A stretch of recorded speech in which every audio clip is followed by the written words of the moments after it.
इन सबको अपना आहार बनाकर अपने शुदा मिटाऊंगा। इस महान राम काज में अपने प्राणों की आहुति देना तो हमारा सौभाग्य होगा। हमें पक्षी राज जटायु के उदाहरण से कुछ सीखना चाहिए।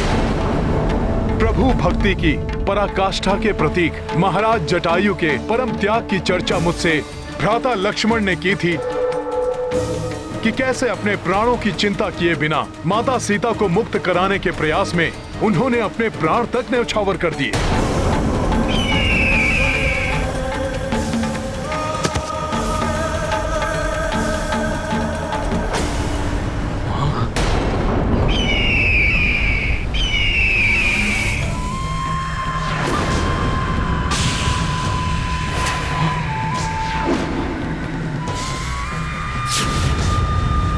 अब ये कौन सी नई आपदा आ गई?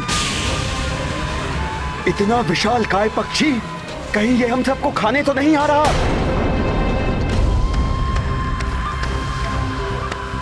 अन्य विपत्तियों के समान हम इसका भी सामना कर लेंगे।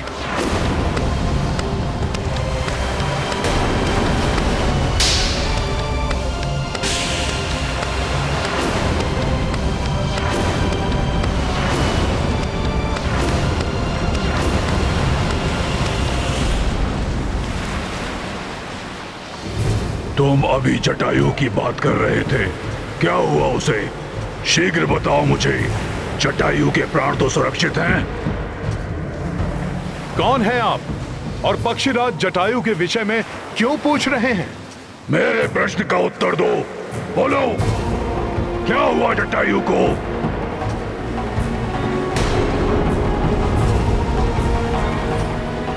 धीरज रखिए, मैं विस्तार से आपको सब बताता हूँ। अयोध्या नरेश महाराज दशरथ के ज्येष्ठ पुत्र श्री राम की पत्नी का हरण कर दुष्ट रावण उन्हें अपने पुष्पक विमान से किसी गुप्त स्थान पर ले जा रहा था। तभी महापराक्रमी पक्षीराज जटायु की दृष्टि रावण के इस दुष्कृत्य पर पड़ी।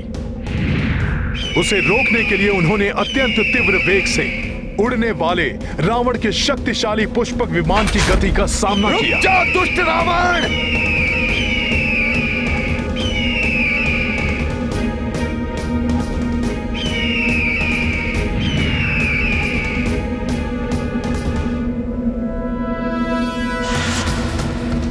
मेरे मार्ग को अवरुद्ध करने का तो साहस तुम्हें बहुत भारी पड़ेगा मूर्ख।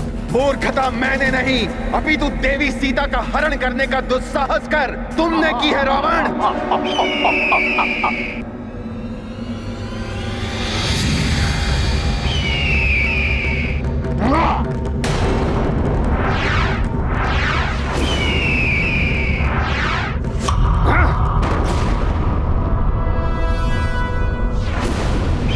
मुक्त कर दो देवी सीता को।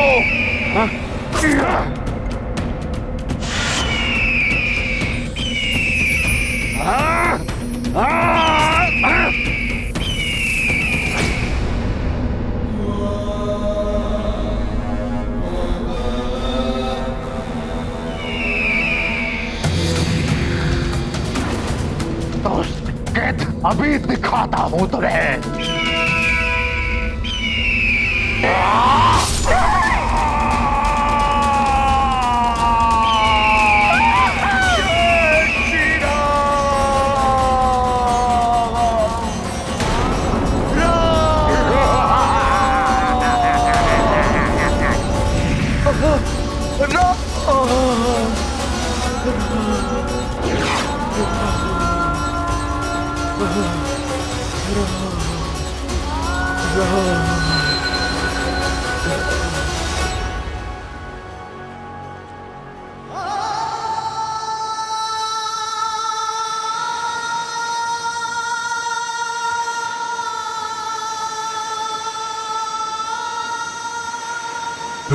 फिर क्या हुआ उसे?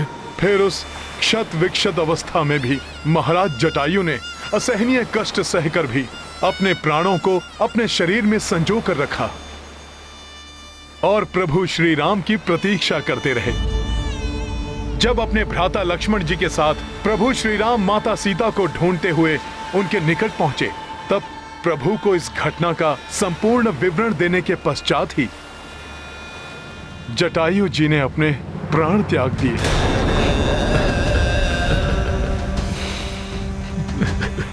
भ्राता जटायु संपाति आपकी रक्षा भी न कर सका।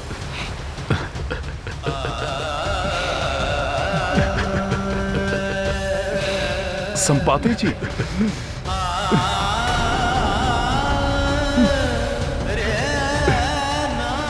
अपने आप को संभालिए संपाति जी। सदाचार और विनय का प्रतीक था मेरा अनुज जटायु। उसके विपरीत मैं दंभी और मूढ़ था।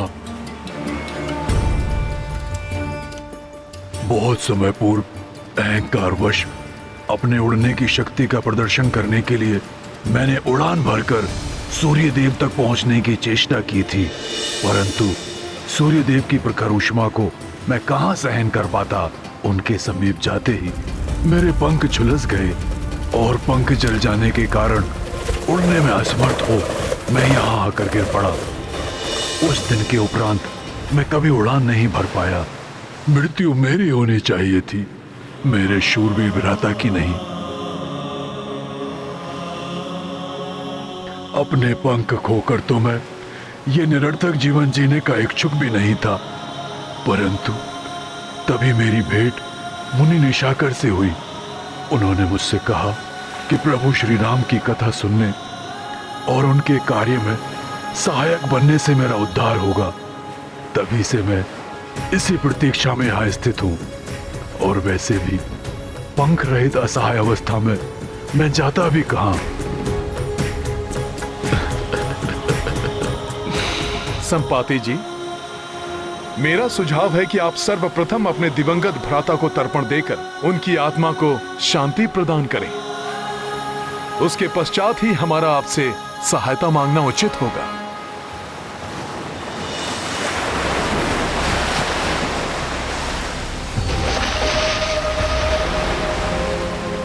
अद्य श्रुति स्मृति पुराणोत्फल प्राप्त्यार्थम देवर्षि मनुष्य पितृतर्पणम करिष्ये।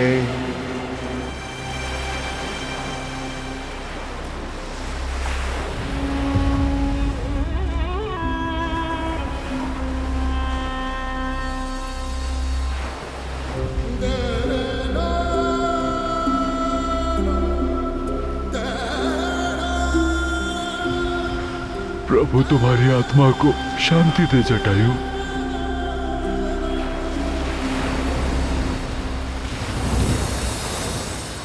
हे महान संपाति जी, आपके कथनानुसार आप यहाँ दीर्घ काल से स्थित हैं।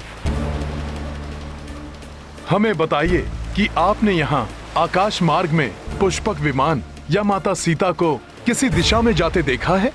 जहां तक मेरी वृद्ध बुद्धि को स्मरण पड़ता है, कुछ दिनों पूर्व जब मैं चौकन्ना रहकर अपने भोजन के लिए किसी आखेट की प्रतीक्षा कर रहा था, मुझे आकाश से एक करुणा भरी पुकार सुनाई दी थी।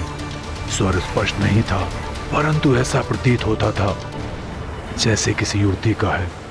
परंतु जब तक मैं अपनी दृष्टि को उस स्वर पर केंद्रित कर पाता, एक विमान सागर के उस पार क्षितिज में विलीन होकर अदृश्य हो रहा था। प्रतीत होता है संपाति जी द्वारा देखे गए उस विमान से आने वाला स्वर माता सीता का ही था। संभव है दुष्ट रावण उन्हें सागर के उस पार लंका नगरी ले गया हो। यदि ऐसा है काका श्री, तो अब हमें कैसे ज्ञात करेंगे कि अभी भी माता सीता लंका में ही है?